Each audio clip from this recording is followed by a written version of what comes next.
your battles. Pick yourself up and dust yourself off and back in the saddle.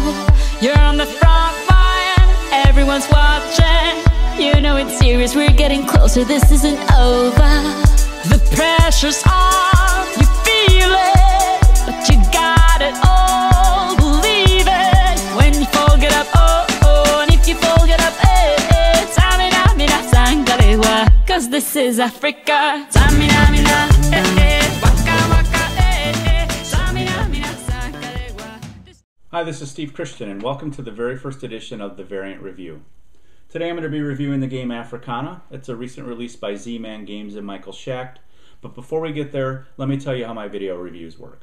First, I'm going to give you a review of the game. I'm going to tell you what I like, what I dislike, give you my overall impressions, and then give you a final score on a scale of 1 to 10. If you're like me and find yourself skimming through the online video reviews just to get to the end, to get to the actual review, final impressions, and scoring, then I have good news for you. This video's for you because I'm giving it to you right up front. Next, I'm going to move into gameplay. I'm going to teach you how to set the game up, how to play it, and how to do the final scoring. I'm not going to teach you every nuance, but I will teach you enough so you can watch my video and get started playing right away. Finally, I love variants, and there hasn't been a game that I haven't played that I can't find a variant for. So I'm going to give you my 2 favorite game hacks for Africana, one of those being a 2-player variant and the other one being a solo variant. My primary gaming partner is my wife, so I'm always trying to find ways to make the 2-player gaming experience better, and as you'll see in my future videos, many of my variants are centered around improving and tightening up the 2-player experience in many board games. So with that being said, let's get to the review. Alright, so Africana is actually a very simple victory point game where you score victory points in one of 2 ways. One way is to complete expeditions that are out on the board and complete them faster than your friends. The other way is to collect cards from the book and then deliver the good that's on the card to the specific destination on the map. There are 3 core mechanics predicated around that scoring. The first mechanic itself is to, one, you can draw cards from a deck. So one of the options you have in a game is to draw 2 cards from the deck and add them to your hand. The second mechanic in the game is to move your pawn around the board using the cards that you've drawn.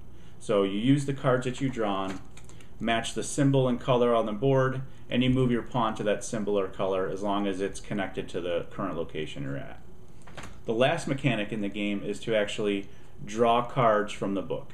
You draw cards from the book by either paying $5 that you have in your own personal supply to collect that card, or you can actually flip the book, flip a page in the book for free once, and then continue to flip pages for $1 additional to find the specific card you're looking for, and then pay the $5 to get it.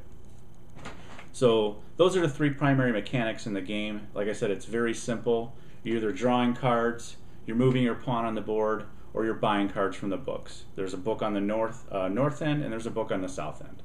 And there's the equator line separates which side of Africa are you on to select the card from the book that you want. So overall, I like the game. It's pretty simple. I was able to teach my wife and get her playing in 5 minutes or so. My wife is a gamer. She'll play anything from Vinos to Dominant Species to Kalis with me. So this was actually pretty simple for her, and she said it was actually really simple, a little too simple maybe. But we had enough fun playing it. We did enjoy it. I'm not sure where the comparisons to Ticket to Ride come from. This game has nothing to do with Ticket to Ride, so I'm not sure how or why people are comparing it to Ticket to Ride on BGG, other than it is a simple game, and that's a good thing.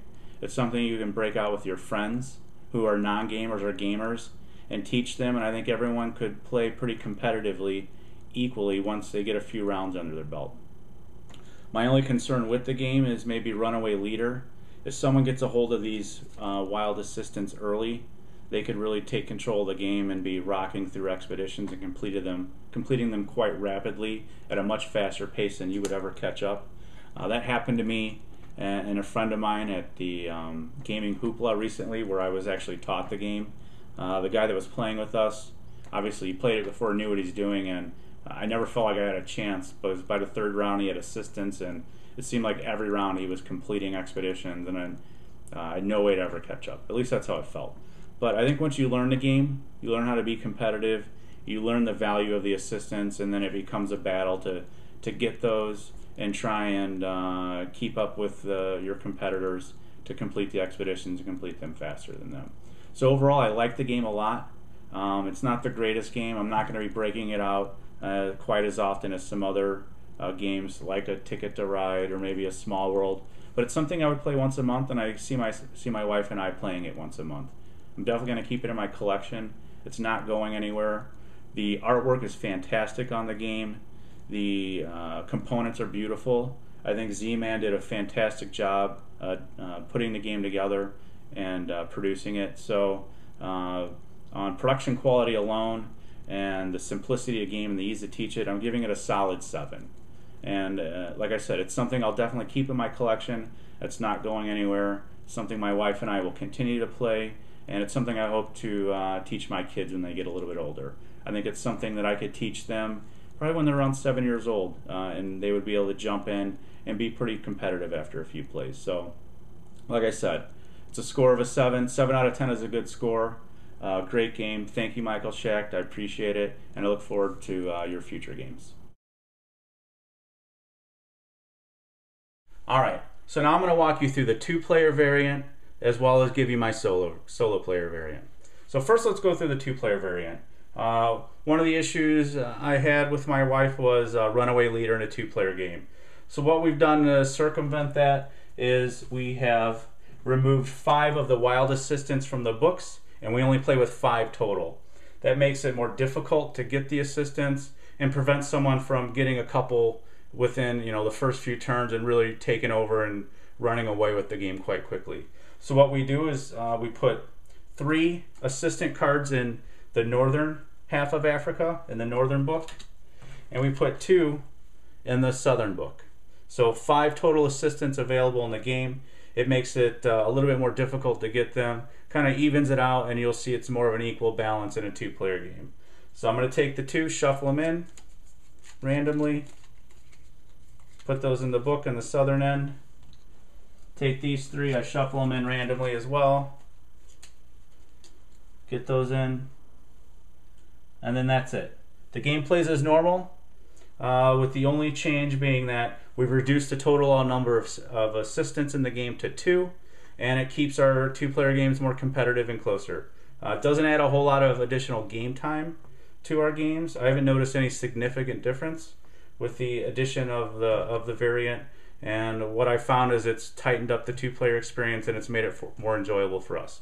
So give it a try. Alright, so now I'm going to walk you through the Africana solo player variant that I've developed and played and enjoy quite a bit. It's actually very simple. You're going to use the 2-player variant that I just taught you a few minutes ago in the video, and that you're going to have 3 assistants set up in the north end of Africa, and you're going to have 2 assistants set up in the south end of Africa. So 3 in the brown book and 2 in the white book. And once again, those should all be unique. You shouldn't have any 2 on both sides of the book. So 3 assistants north and 2 assistants south, just like the 2-player variant. After that, the game setup is as normal. You're going to get your wild assistant. You're going to get 2 travel cards from the top of the deck. This is called the solo Cape Town solo player variant. So you're always going to start in Cape Town. You take the Cape Town company card, take your Cape Town company marker, and you're going to start in Cape Town. You start with $2 and your 4 expedition markers. The way you set up the expedition deck, and here's where how the solo player experience works, is there's 3 difficulties.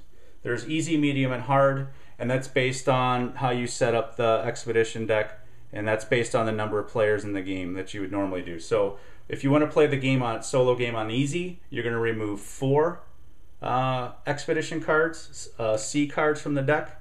If you want to play on medium, you're going to remove 7 expedition cards from the deck, C cards. And if you want to play on hard, you're going to remove 10 C expedition cards from this deck. So once you determine whether you want to play easy, medium, or hard, you'll remove the cards, do the shuffle, and then you're going to get them set up here. And the way the solo player game works is very simple. For those of you that have played Thunderstone or Thunderstone Advance, this mechanic's going to be very familiar to you. basically the way the game's going to work is at the start of the game, you're going to flip one expedition card. And this expedition card, for example, says Cape Town. So now it's my turn. So immediately I can join that expedition. I put my marker down, and this was just blind luck. And then I get a coin. And that's the end of my turn. At the start of my next turn, these cards are going to slide down, just like in Thunderstone. I'm going to flip the next card down. I'm going to take my turn, and I'm going to continue to slide these cards down at the end of each one of my turns. And these cards are going to keep sliding. So at the end, I'm going to move, slide the cards, take my next turn, slide the cards, and I'm going to keep doing that to the end of the game. If a card gets to the end of the board and I have not completed that expedition, it's going to be removed from the deck, or removed from the board, and go to the bot score. So the bot is going to score that card and you do not score. And these next cards will slide down.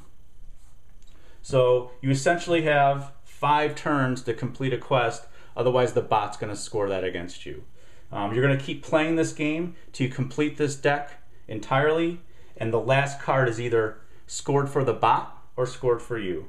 At the end of the game, the scoring is just like any other scoring in Africana. You're going to add up your total, you're going to add up the bot's total, and whoever has the highest score wins.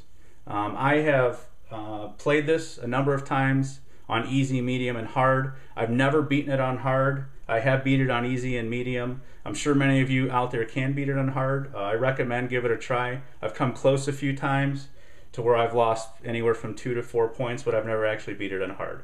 So play the game. Like I said, you make your move, the card slides down. If you don't complete the expedition by the time it gets here, the next action is you remove it from the board and it scores for the bot. You keep playing that till this deck is entirely depleted and every card is either scored for you or the bot. You add up each other's score, whoever's the highest score wins. And that is the Africana Cape Town solo player variant.